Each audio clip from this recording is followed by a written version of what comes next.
Então eu vou falar para você agora como que a gente atende aquele paciente que tem uma PCR no meio da rua, no supermercado, no aeroporto, né, fora do ambiente hospitalar, ou seja, como que a gente faz o suporte básico de vida, tá?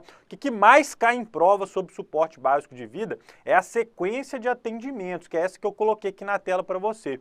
Os 5 passos que você precisa saber na ponta da língua para a gente poder atender um paciente que tem uma parada fora do hospital.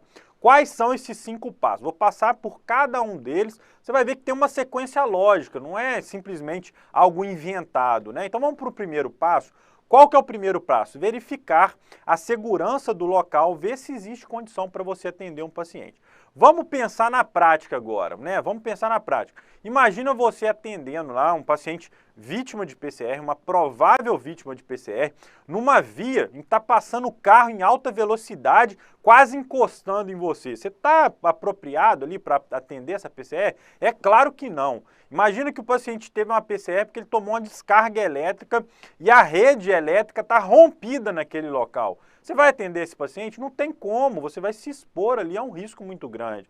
Ou então o paciente está no meio de uma enchente lá, ele morreu afogado e continua subindo a água e você não tem como escapar. Não, você não vai atender a PCR, porque senão daqui a pouco serão 2 PCRs, a sua e a dele.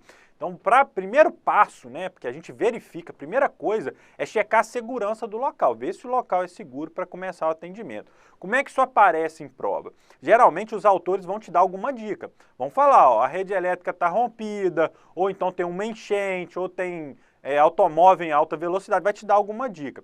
Ou então ele vai fazer o contrário, ele vai te dar alguma dica de que o local é seguro. Então vai colocar, o paciente teve uma parada no parque enquanto caminhava. É um local seguro.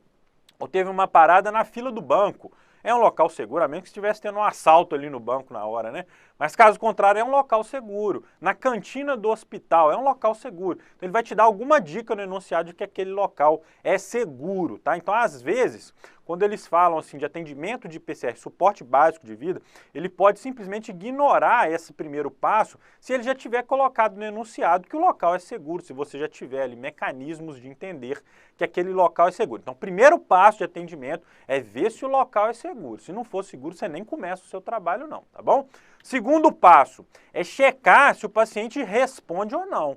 Por quê? Tem muita gente que você está passando na rua, você olha assim o indivíduo lá deitado, olho fechado, não está mexendo, você fala assim, ó, isso pode ser uma PCR, mas o cara está só dormindo, cara, então calma. Checa a responsividade, dá uma cutucada nele lá, ó. Fala assim, você está bem? Você está bem? Toca no ombro, vê se o tórax dele está movimentando. Você não pode perder muito tempo com isso, 5 a 10 segundos. Se o paciente estiver dormindo, ele vai acordar e falar, pô, que você está me atrapalhando aqui, né? Está atrapalhando o meu sono, vai te questionar.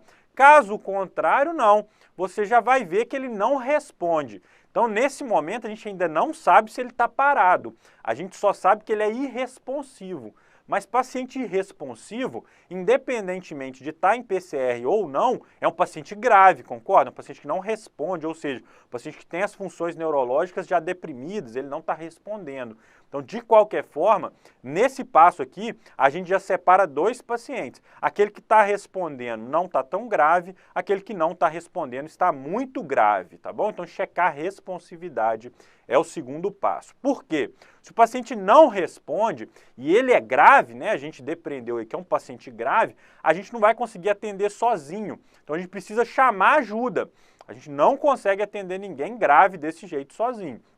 O próximo passo é chamar ajuda. Se você estiver sozinho, você vai ligar para um 192, 193. Se estiver mais pessoas ali no local, você vai pedir para alguém, ó, liga para um 192, 193 e chama ajuda.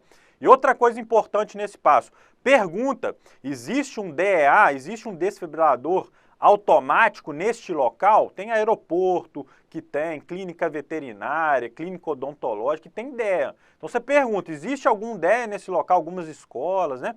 E aí eles vão trazer o DEA se tiver e você vai continuar o atendimento. Então depois de ver que o paciente não responde, chama ajuda, ninguém atende PCR sozinho não, tá?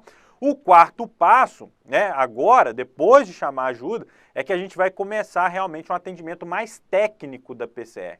Então é nesse momento que a gente vai fazer o quê? Checar o pulso, não pode perder muito tempo, de 5 a 10 segundos ali checando o pulso. Se você não sentir o pulso, vai começar a RCP por 2 minutos, tá? Vou falar da RCP, como é que a gente faz com mais detalhes daqui a pouco. Então é só no quarto passo que você checa o pulso e começa as compressões e ventilações, tá? Então é só no quarto passo que a gente começa um atendimento mais técnico. E qual que é o quinto passo? O quinto passo vai acontecer na hora que chega o desfibrilador. Lembra que lá na ajuda a gente pediu para trazerem um DEA, né? Ou então a gente ligou para o 92 ou 93. Se a ambulância chegar com o desfibrilador ou se alguém trouxer um DEA, você vai interromper brevemente os seus esforços, não pode demorar muito, tem que ser no máximo 10 segundos ali, colar a pá e analisar o ritmo. Então na hora que você colar a pá do desfibrilador, para de massagear, espera o DEA analisar o ritmo, ele vai falar, ó, ritmo chocável, apertar o choque. Você aperta o botãozinho lá, choca o paciente e retoma a compressão. Tá? Então são 5 passos do atendimento no suporte básico de vida. Você precisa saber isso assim na ponta da língua. Não pode perder questão dessa sequência, tá?